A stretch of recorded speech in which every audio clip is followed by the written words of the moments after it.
vazifalar yaklaşyapti. Bitta ko'zroq olishib qo'yaylik.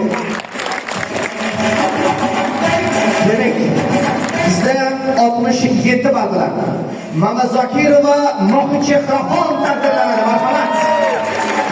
67 ball. Va qo'lda chaqaloq bilan kelgan ishtirokchimizni bugun taklif qilamiz. Xudoylik qabul xizmatlar to'lovlari. Tamom bepul to'lab beriladi. Olib kelamiz chaqaloqni. İstediğiniz sorular rastlariga qulab olamiz. O'rtaga o'ting. O'rtaga. Demak, qaynona onajonlari bilan birgalikda tasvirga ishtirokchimiz Alloh sihat bilan yapti.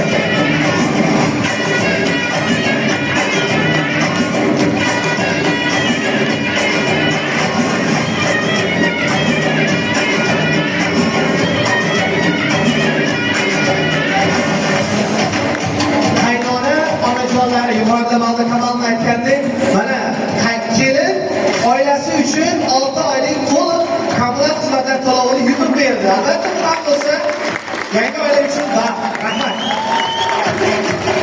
Mamajonova Gulirano 72 ball bilan birinchi o'rin.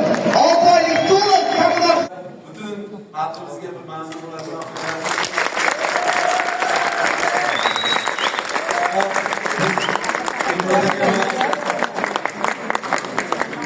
Temurod aka bilan hozirgi bu qizni nima qilganim juda ham katta bitta maqsad qo'yildi. Mana shunday sinimiz farzandi bilan qaynonasi, qaynotasi imkoniyat yaratib berib kitob o'qigani, sharoit yaratib berishi biz o'ylagan niyatimiz oz bo'lsa ham bir qandaydir qismiga erishganimiz uchun o'zim juda ham xursand bo'ldim va Temurod aka ham o'ylayman juda ham xursand bo'lgan.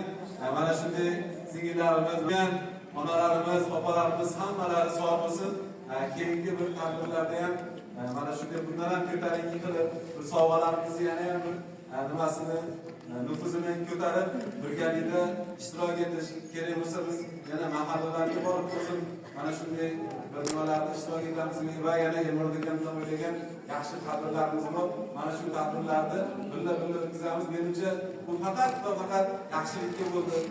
Qayerdadir kimgadir bitta narsani aytib qo'ymoqchiman. Ballar yetmay qolib bo'lgan bo'lsa, keyingi safar albatta keyingi bosqichlarimizda sizlar qatnashasizlar, oliy o'rinlarda olasizlar va mana shu qatnashgan, shu yergacha yetib kelgan va mana shu bizni kitobxonlik tanlovimizda qatnashgan barcha qizlarimiz, ayollarimizni ota-onalariga, qaynotalariga, xo'jayinlariga prezident vakil sifatida, tumanning hokimi sifatida qo'lim ko'ksimda chuqur minnatdorchilik bildiraman. Mana shunday qilib befarq bo'lmasdan mana shu tadbirda qatnashgani uchun ularni boshqa yerga tekkuncha ta'sirlaman. Mana shu oilalarga, hammalariga katta rahmat.